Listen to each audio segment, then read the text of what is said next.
Is the American education system really serving our children well, or is it just a profit-making machine? Today, we delve into this thought-provoking question. Welcome to the first step of our journey into the labyrinth of the American education system. From the bustling kindergartens to the revered halls of higher education, we are going to examine the current state of the system, the good, the bad, and the ugly. First, let's talk about stress. Our students are loaded down with tests, homework, and the ever-looming pressure of achieving perfect grades. It's like a never-ending treadmill, running from preschool to college, with no respite in sight. The constant stress experienced by students is not only detrimental to their mental health, but it also hinders their ability to learn and retain information effectively. Next, we need to discuss the elephant in the room, the staggering costs of education. American students and their families are drowning in debt, all in the pursuit of a piece of paper that promises a brighter future. Yet that future is often marred by the burden of repaying loans, a burden that seems to grow heavier with each passing year. And finally, let's consider the curriculum. The information taught in schools is often far removed from the realities of the world outside. Are students really gaining the skills they need to navigate the complexities of the 21st century? Or are they simply being trained to pass exams and fit into predetermined boxes? These are not just questions, but a call to action. It's time to examine the status quo and question whether it truly serves the best interests of our students, our future. The American education system has the potential to be a beacon of knowledge, a catalyst for change. But for that to happen, it needs to evolve, to adapt, and most importantly, to listen to the voices of those it is meant to serve. Stay tuned as we unravel the layers of this complex issue.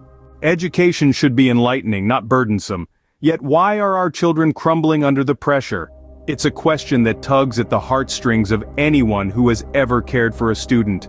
The reality is that our education system has become a battleground where students are often the casualties.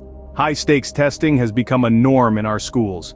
From kindergartners to high school seniors, the pressure to perform is intense. These aren't just simple quizzes. These are the tests that can determine a student's future. The stakes are sky-high and the stress is palpable. A report from the American Psychological Association paints a grim picture. They found that stress levels in teens during the school year far exceed what they consider to be healthy. It's not just about getting a bad grade anymore. It's about not getting into college, not securing a good job, not having a prosperous future.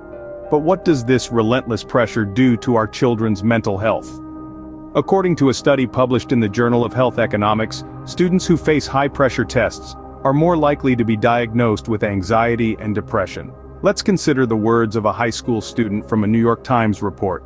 "The pressure is almost unbearable. I feel like I'm constantly on the verge of breaking down." This is not an isolated sentiment. This is a cry for help echoed across classrooms nationwide.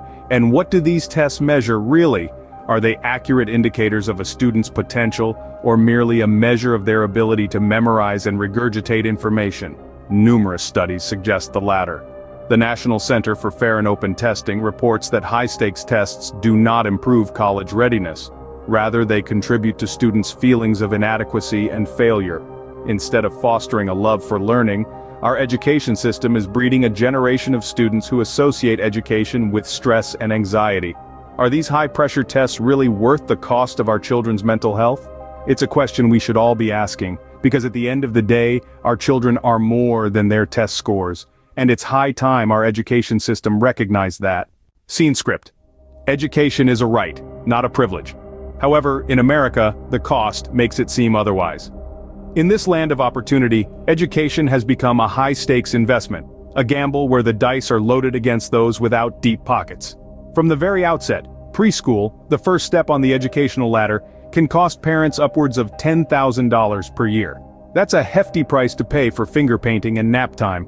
And then we move on to elementary and secondary education. While public schools are technically free, there's a hidden cost. We're talking about expenses for school supplies, extracurricular activities, field trips, and the all-important school lunches. Add these up and you're looking at a few $1,000s each year. But the real shocker comes when we step into the world of higher education. College. The word itself is enough to make parents break into a cold sweat. The College Board reports that the average cost of tuition and fees for the academic year of 2023 to 2024 was over $30,000 at private colleges, close to $10,000 for state residents at public colleges, and over $25,000 for out-of-state students at state schools. Let's not forget about the additional expenses like books, housing, food, and transportation. And if you're thinking about graduate school, well, let's just say you might want to start buying lottery tickets. These astronomical costs are leaving students drowning in debt. As of 2024, Americans owe over $1.5 trillion in student loan debt. That's trillion, with a T. It's a crushing burden that follows students long after they've left the hallowed halls of their alma mater. We have to ask ourselves, is this the price we're willing to pay for knowledge? Is this the cost of opening doors to future opportunities? Is this the toll for a brighter tomorrow? It's high time we reconsider our approach to education and its cost. What's the point of learning something if it's not useful in the real world?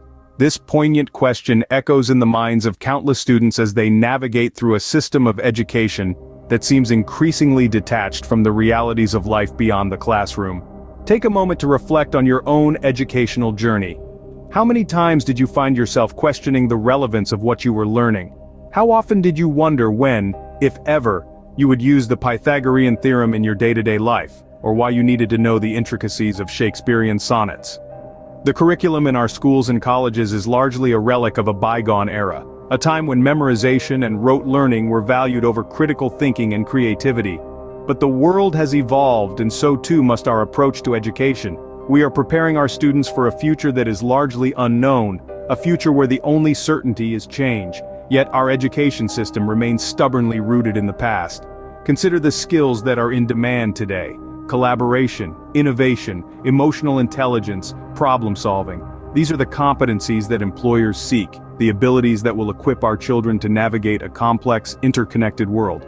Yet, our curriculum is woefully inadequate in fostering these skills. We're not suggesting that traditional subjects like math, science, and literature are irrelevant, far from it, but the way we teach these subjects needs to evolve. We need to move away from a model of education that values regurgitation over understanding, that values the quantity of information over the quality of learning. It's time to question, it's time to challenge. It's time to rethink the relevance of what we're teaching our children. Are we equipping them with the skills they need to thrive in the real world, or are we simply preparing them to pass exams? Are we fostering a love of learning, or are we instilling a fear of failure? It's time to rethink what we're teaching our children. What can we expect if we continue down this path? As we peer into the looking glass of the future, the reflection we see is not one of promise and potential, but rather of stagnation and decline. If the current state of the American education system remains unchanged, the implications for our children, our society, and our future could be dire. Imagine a world where creativity and critical thinking are stifled in favor of rote memorization. A world where the joy of learning is replaced by test-induced anxiety. This could be our reality if we don't address the issues plaguing our educational institutions today. The stress on students will only escalate, leading to an increase in mental health issues, such as anxiety and depression. The cost of education will continue to skyrocket, making it even more inaccessible for those from low-income backgrounds. The relevance of what is being taught will further diminish, leaving our children ill-prepared for the demands of a rapidly evolving workforce. Moreover, the gap between the haves and the have-nots will only widen. As the cost of education continues to rise, only those with substantial financial resources will be able to afford quality education. This will lead to a society divided by educational inequality, where opportunities for upward mobility are few and far between. In addition, the workforce will suffer as well. Companies will struggle to find qualified employees who possess the critical thinking and problem-solving skills necessary to adapt to ever-changing industries and technologies. This could lead to a stagnant economy, with innovation and progress grinding to a halt. But this future is not set in stone. It's a warning, a call to action. We have the power to change the course of our educational system to ensure that it serves our children and our society in the best way possible. In our next part of the series, we will delve deeper into the corporate influence on education and how it's shaping our children's future. Don't miss it.